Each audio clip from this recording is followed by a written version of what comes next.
Good day, I'm Wayne Duvenage from OUTA, and today I'm interviewing Sarah Berger. I think many will know Sarah Berger. She's been in the news recently and over some time. So welcome, Sarah. Thanks for joining me today. Hi, Wayne. Thanks for having me. You, you're elated. I know you come into this interview on the back of last week's announcement that they've pulled the charges from you. This is the NPA.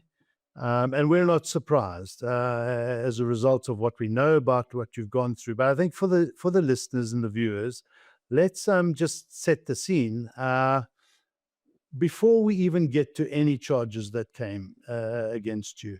Tell us what you were doing from, I think it was about 2018 onwards at the University of Fort Hare. They contracted you to do what, and what did you find? Well, the University of Fort Hare engaged with our law firm and the forensic firm to conduct high-level investigations into corruption. At the time when the executive, the vice chancellor joined the university, he didn't have any allies at the university, and he didn't quite have a handle on what was happening in each of the departments. And he came to see the law firm and requested legal advice on how to discipline people, as well as investigative advice. So it started off on a mass report, which included multiple people. And very soon on into those investigations, it was quite clear and apparent that bank accounts needed to be accessed in order to track and trace what was happening with money, because there were property tenders, there were toilet paper tenders, there were accommodation tenders, all sorts of things that ran into the millions that were irregularly awarded and that costing the university millions of rands. Also included in that was academic irregularities, which were also contracted. And from that, offshoots of investigations continued for a period of 6 years. Sure. And so this is a university that was just caught up in a lot of corruption, maladministration that was taking place. He was trying to take control, did the right thing, called in a law firm, called in some forensics evaluations and investigations to take place. As you were uncovering all of this stuff, you then found yourselves on the other side of the law. You were suddenly arrested. I'm going back now 17 months to April, just before Easter. In 2024. How did that happen? What happened there? And take us through the year up until the beginning of this year. Well, at that time, and I think it's good, I would like to dial it back maybe to November 23, which preceded the arrests. And in November 23, this was when the proclamation was already in full swing of the Special Investigating Unit at the university. So a lot of the matters that Horizon had already investigated were now being handed over to the Special Investigating Unit to subpoena bank records and so on. One of the aspects which is known is the alleged academic fraud in the ghostwriting team in the public admin department. And what had happened was, when the Special Investigating Unit started questioning certain politicians in the Eastern Cape, they, in particular, Premier Oscar Mabuyane, sought to interdict the SIU from investigating him. But it was for a very specific reason. He wanted to interdict them from looking at his registration. And that's not really what we investigated. We investigated academic fraud. Now, in November 23, Oscar Mabuyane launched an application in the High Court and cited President Cyril Ramaphosa, the Special Investigating Unit, and the University of Fort Hare as respondents. The work that we did at Fort Hare was so well known that the Special Investigating Unit put up Horizon Forensics report into multiple matters. The Vice Chancellor also put up in his affidavit a mass report on multiple investigations conducted by Horizon, pleading with the court to not overturn the proclamation in its entirety, on the basis of the very good work that was conducted there by Horizon and which was being carried forward by the SIU. On the last minute, in November 23, Oscar Mabuyane withdrew the citation of the president. His advocates arrived in court and they withdrew on the day. So that is where it started. And that sort of rolled into February, when the National Prosecuting Authority, February 24, came to see me with two captains of the Hawks to discuss these specific matters and a number of other matters. But they specifically wanted to see how they were going to pursue the complaint against Oscar Mabuyane, a complaint that was lodged in 2021 against him, as well as the professor that had this alleged ghostwriting team. Uh, at that stage, and I'm happy to say it, they were not really keen to pursue the prosecution, but we went through the evidence in detail, and their view had somewhat changed by day 3. And well, 3 weeks later, I was arrested and flown up to the Eastern Cape. But that is only one of many investigations. I mean, the work that we did at Fort Hare resulted in more than 40 people losing their employment for various reasons of misconduct, including 40 people, eh? Mm, And obviously there was evidence there, and this led into disciplinary hearings, and people lost their jobs that were implicated in corruption and gross misconduct. That sounds like and looks like a university that is just in dire need of a big shakeup. And the vice chancellor was obviously trying to do this, but then he appears to have pulled back and not really stuck to his guns to follow through on all the charges that should have continued, or what happened there? well, all of those criminal complaints were prepared by Horizon in his name. It's not to say that he's going to be able to necessarily testify to those matters because he wasn't steeped in them. He complied with an obligation under PRECA. It is really for the victim, the university, to drive those matters in the NPA and say, please, we need accountability, particularly given that there were a number of employees that had stolen more than 20 million rand, working alongside certain providers that would submit 3 quotations, 2 of which were fraudulent, 1 of which belonged to the provider, and that secretary or person would then push those transactions through. So, yeah, So these are cases that are clear, Sarah. I mean, the evidence is there. Anybody been locked up since then, prosecuted? no, no, it's still exactly as it stood 17 months ago when that NPA official and the Hawks came to see me. I signed a statement to be a witness in one matter that was opened in 2019. That matter is set to run this year. But all of the other matters, I think only about 4 cases have been opened. As far as I'm aware, no warning statements have been issued. And I just want to add this. It is alarming in the context of, for instance, that professor that allegedly had the ghostwriting team. Many think that he only had that little alleged scam running on the side. We also provided very clear evidence in 2021 to law enforcement that he had allegedly stolen 5 million rand on some days, transferring three times 500,000 rand into his account. 1.5 million rand in a day. And nothing has happened. That nothing is the same professor is also an illegal in the country. There's a high court judgment that confirms that. My goodness. And just on the Oscar Mabuyane matter, fraud relating to qualifications. I mean, there's also clear evidence you've provided. Nothing's happened. As far as I'm aware, nothing has happened. I mean, that case was opened in 2021, and I suppose one should say it's not only the premier of the Eastern Cape. There are multiple people. It's not just him, and that case hasn't moved. I watch with alarm because they are prosecuting somebody in the premier's office that didn't have a matric. It was in the newspaper recently, and one wonders why are they targeting this guy that didn't have a matric when you have the leader of the province that feigned or attempted to feign his degree. You've gone through hell this last 17 months in total as this thing turned against you. But this last year, things started to culminate in some realization. But just take us through what happened up until your release from this matter last week.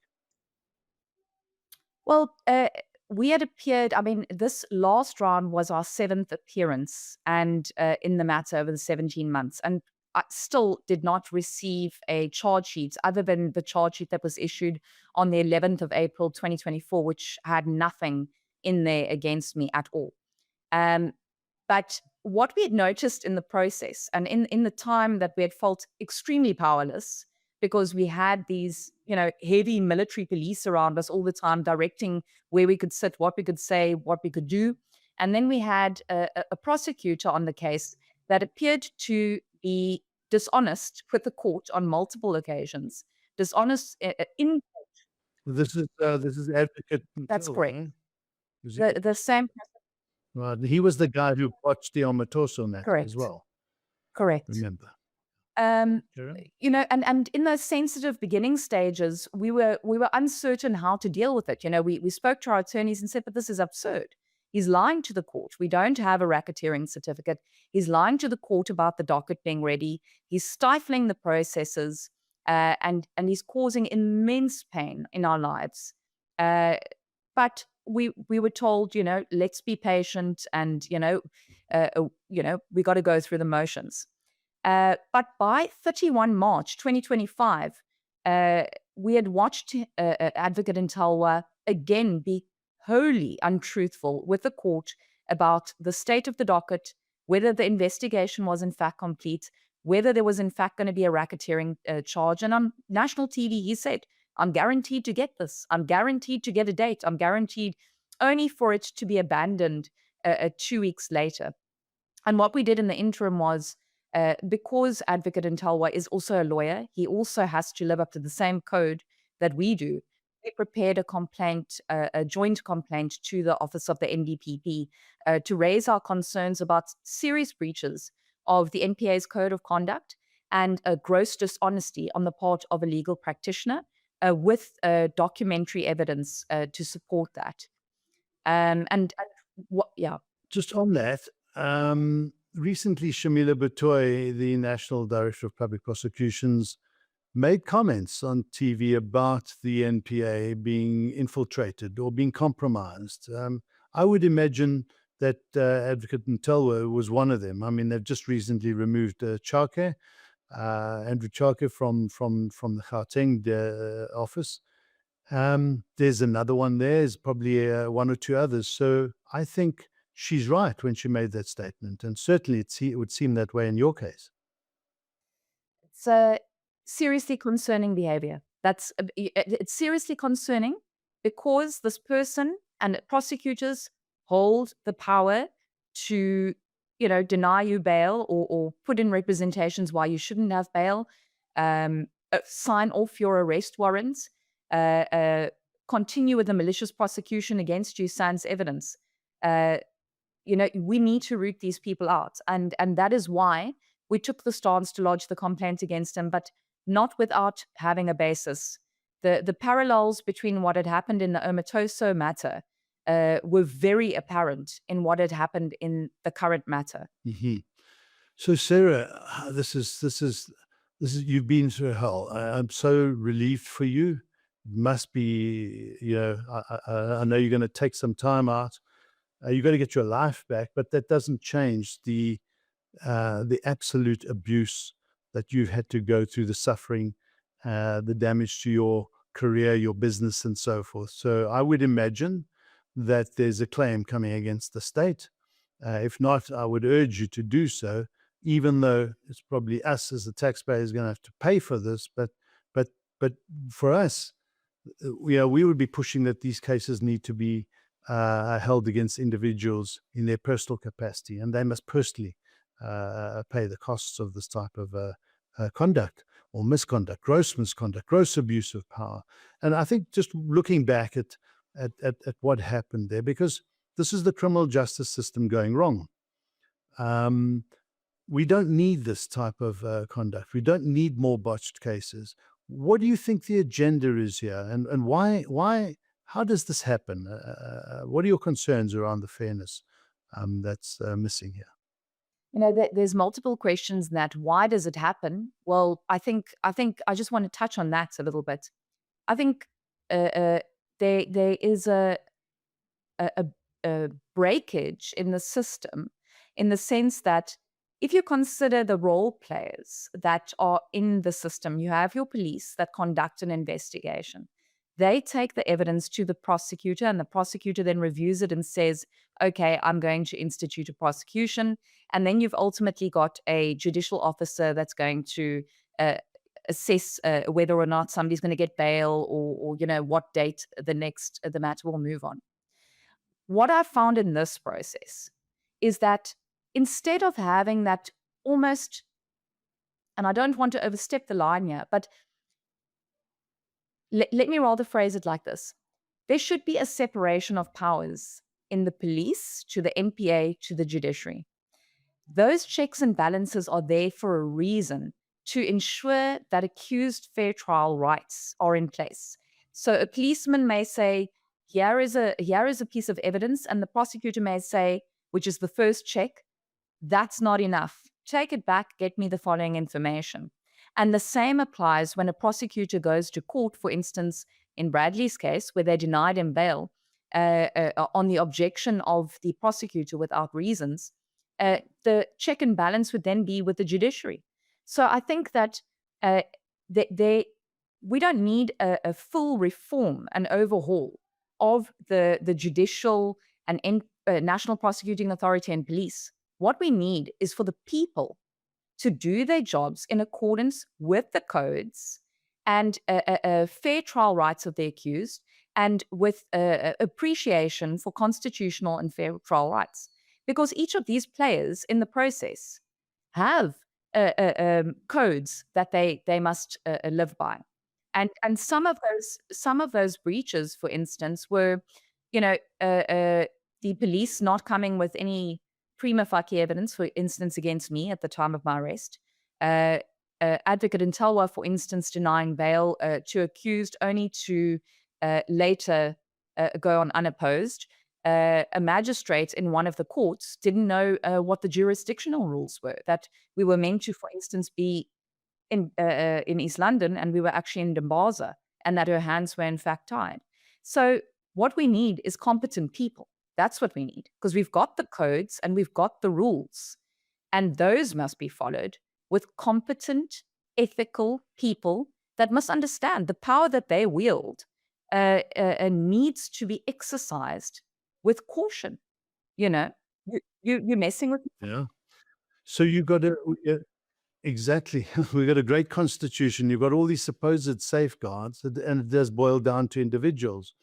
And so there has to be agendas at play when people break the rules, when people do not go according to what the codes of conduct are, and they risk their careers. There has to be big money involved here. There has to be another agenda. And so coming back to Shamila Batoy's statement or comments, and I could reiterate those, is that when this happens, you become compromised, I become compromised, we don't feel safe, we get abused, trying to do our day-to-day work for somebody else's agenda, and we have a serious problem.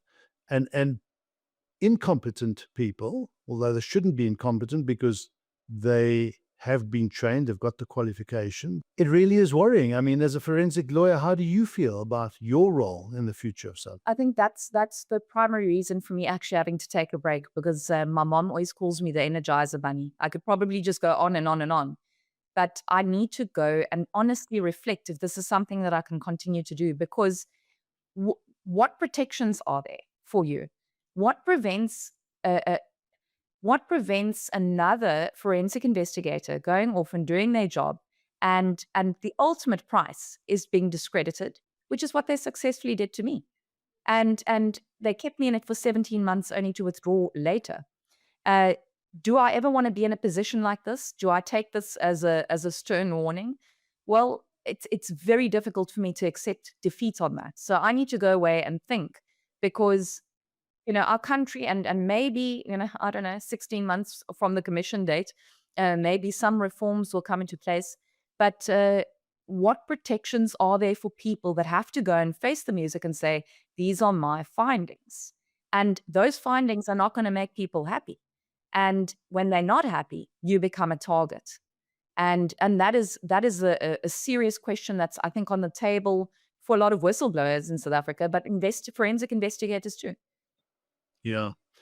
Sarah, we see this, we see it daily. We engage with whistleblowers and we see how their lives are compromised also by standing up, by being, justice is what guides people, and their resilience and their need to stand truth to power.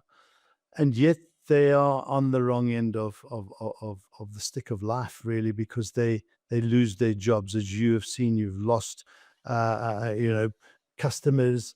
Your credibility has to be restored. It takes time. It takes a lot of effort. It takes a lot of money, and people suffer at this abuse of power. And we've got to work harder every single day as civil society to keep fighting this onslaught. And it's there, and it's not getting any better, as we've seen with Mkhonazi's revelations recently. And there's more every single day. We're not surprised. So you have a system that's completely compromised with so many political players that are part of the system. And what has to happen to undo that is not something that happens. There's no silver bullet. Obviously, the one silver bullet is an election to remove the party, and it's a political party issue here, from power, so that we can have and try and hopefully inject ethical leaders into positions of power that will change the status quo. It's going to take time, but until then, until that silver bullet of our elections, we have to keep fighting and pushing these matters forward and making it very visible as to what is actually happening out there. And so I want to thank you for coming on and telling us your story and sharing it with the media, sharing it with the public, because these are real life issues that we have to deal with. And I wish you all the best going forward, you and Bradley and the organization. I've always said to you, this will come to pass. You will be able to look back. You're here now, and you've got to look forward. But there has to be consequences. Though for us, it's so important that this doesn't get swept aside. And we'll be watching all these matters as they unfold into the future. So well done, and thank you for being resilient and standing strong. It hasn't been easy. It's been an emotional roller coaster for you, and we're proud of you. Keep it up.